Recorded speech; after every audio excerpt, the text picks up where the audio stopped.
Okay, I'm doing a video for the miners who worked in Cynheidre Colliery, although sadly there's not many of them left now.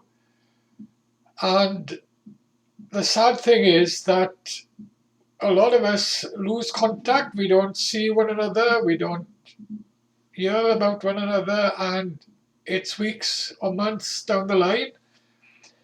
You hear of somebody who worked there in Cynheidre that he's not only dead but buried as well.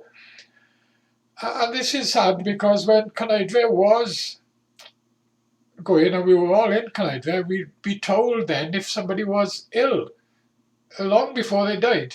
And of course, once they died, we'd know straight away.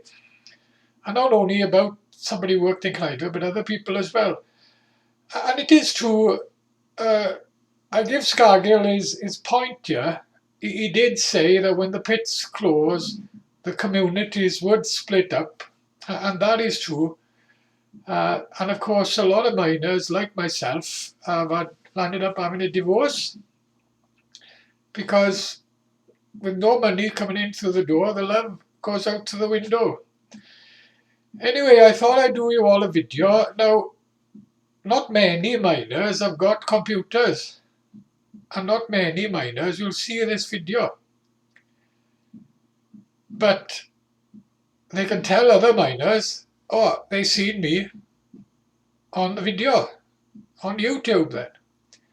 Because I enjoy doing videos since I started being filmed back in 2005 when BBC One first came out to film me, and Sian Lloyd, who reads the news, the blonde newsreader, came to my house.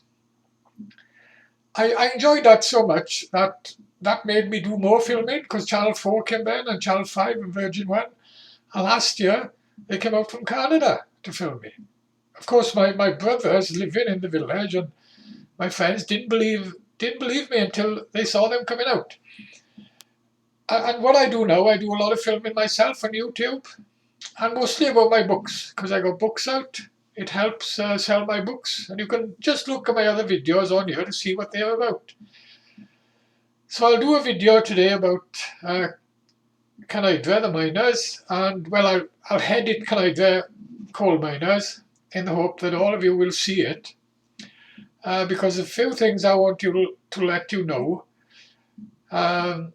Of course, I'm doing a video about me, because if I do about other miners, I'll be all day.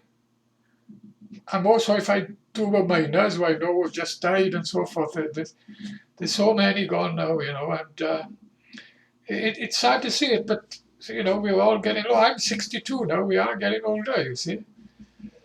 Anyway, what I want to say about this video is that a lot of miners don't know that I have now moved and I live here in Drevach, just by Tumble. You got Tumble, Cwmaw and Drevach. And there's a lot of miners, well, ex-miners, living around me. Well, I say a lot, there's not many left.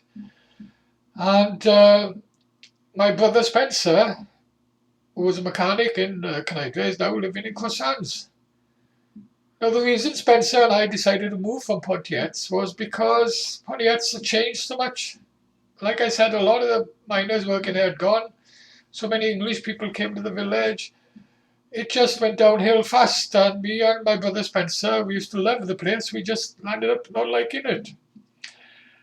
And I moved here to be near my grandson in Armaford, who I see every day, and he's coming to stay here tonight now. I often get him to stay, and he loves it here because I got an old age bungalow now, and I got to thank Terry Evans in Tumble for helping me get this bungalow. And my grandson only needs to go across my garden. The park is there. He loves the park. He's 8 years of age. Well, he's 9 now this month. And I had a 2-bedroom so that he could come and stay here. And he loves it, the walks and everything. And of course, as you know, I'm a bugger for women. Lots of nice women here.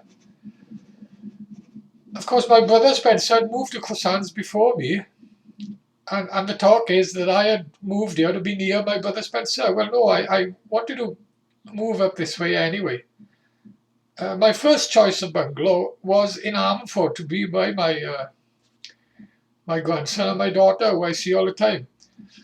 And then Croissants, but there's only 18 bungalows in Croissants, and there's 72 here. So I was offered one here. Anyway, that's that out of the way. I want to correct one or two things as well, because our ex-union man, Phil Cullen, he's pretty popular on the internet. You'll see the blogs he does. And he's done a blog about me. And I thank him for that. I like old Phil, you know what I mean? I've always got on good with him. I used to see him a lot in Pontiats, coming to his father-in-law, who lived nearby me, Howard Jones. But he's got a few things wrong, you know, because he puts in one of his blogs, he can't understand how I was paid for white vibration fingers when I didn't work on a cold face. Now, Phil Cullen doesn't know this, you see, because he doesn't know everything about me. Sadly, he's a victim to gossip. He hears gossip and he picks it up and then he spreads it, not knowing the facts. Well, of course, not his fault. We all do this. We all do the same mistake. We told something about somebody and then we go and say and tell other people. And we don't know for sure if it's true or not. Because I started in Cynheidre in 1967.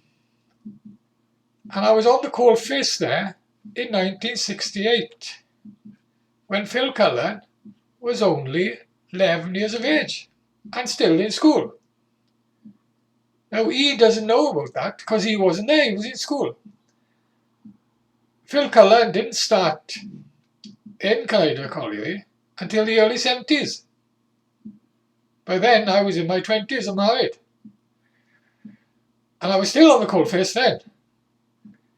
But later on, I had a lighter job driving a locomotive outside the coalface. And that's where Phil Cullen, and not only Phil Cullen, there's a few miners told me, how have you had white fingers when you didn't work on the coalface? Because they remember me later on in years driving a locomotive. They don't remember me earlier on. There's another one, Phil James, he was an overman there. And Phil James was in school when I was on the coalface in 1968.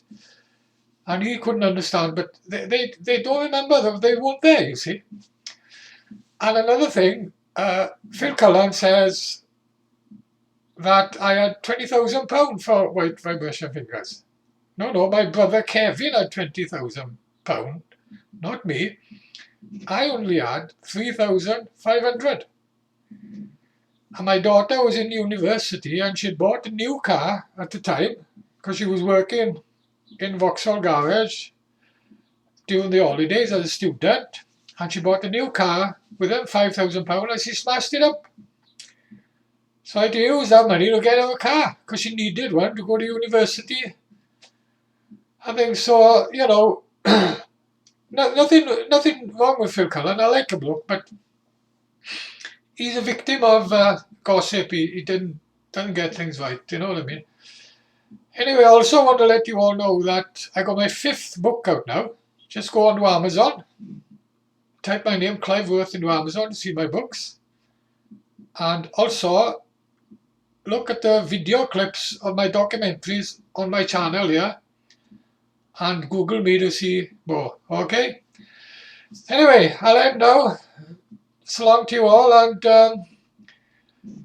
let's hope I don't get any bad news about any miners who died. And I think what's bad about it is that you know miners well, you know, you used to work with them.